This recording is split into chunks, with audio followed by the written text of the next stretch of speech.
మరోవైపు కులగణనకు సంబంధించి ఇవాటి నుంచి అంటే ఇవాళ 16వ తారీఖు 16వ తేదీ నుంచి 28వ తేదీ వరకు ఇక్కడ 12 రోజుల పాటు టైం ఇచ్చిండ్రు. మూడు రకాలుగా అప్లై చేసుకోవచ్చు. ఎవరు కూడా ఎట్టి పరిస్థితుల్లో కులగణనలో పాల్గొనకుండా ఉండకండి. అందరూ కూడా కులగణనలో పాల్గొనండి. ఎవరైతే పాల్గొనలేదు ఇది వరకు వాళ్ళందరూ 100% ఇందులో నమోదు చేసుకోవాలి. దానివల్ల నష్టం జరగదు, లాభమే జరుగుతుంది. కాబట్టి ఇంకొకటి ఏంటంటే 3 రకాలుగా అవకాశం ఇచ్చిండ్రు వాళ్ళు. అంటే గవర్నమెంట్ 3 రకాలుగా అవకాశం ఇచ్చింది. ఒకటి అది మా టోల్ ఫ్రీ నెంబర్ అంటున్నారు కానీ టోల్ ఫ్రీ నెంబర్ ఇప్పటివరకు చెప్పలేదు.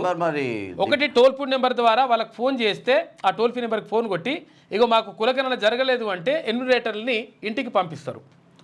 ఒక పద్ధతి. రెండో పద్ధతి ఏంటి అంటే ఒకవేళ అక్కడ మున్సిపల్ ఆఫీసుకు కానీ లేదంటే ఆ ఊర్లలో గ్రామాల్లో అయితే మండల కార్యాలయం మండల ఎంపీడీఓ కార్యాలయానికి కానీ వెళ్ళి అక్కడ మనము కులగణనకు సంబంధించినటువంటి వివరాలు ఇచ్చి మనం నమోదు చేసుకునేటువంటి అవకాశం ఉంటుంది. రెండోది. ఇక మూడో రకం ఏంటంటే మనం ఇవన్నీ కూడా అవసరం లేదనుకుంటే ఆన్లైన్లో కూడా మనం కులగణనను నమోదు చేసుకోవచ్చు. ఆ ఫామ్ను మనం ఫిలప్ చేసుకోవచ్చు.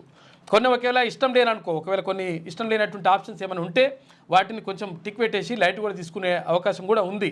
ఎందుకంటే కొన్ని అట్లా చేస్తున్నారు, కొంతమంది భయపడుతున్నారు అనమాట. అసలు ఏం జరుగుతుందో ఒకసారి మార్నింగ్ లైవ్ అయిపోయిన తర్వాత మేము కూడా మీకు చూపించే ప్రయత్నం చేస్తాము. కులగణన దగ్గరికి వెళ్ళి ఎలా సర్వేలు చేస్తూ ఉన్నారు, ఏం రాసుకుంటున్నారు, ఆ పేపర్లో ఏమేమి ఉన్నాయి పూర్తి స్థాయిలో మీకు చూపించే ప్రయత్నం అయితే చేస్తాం లైవ్ అయిపోయింది. ఇవన్నీ ఉంటున్నాయి.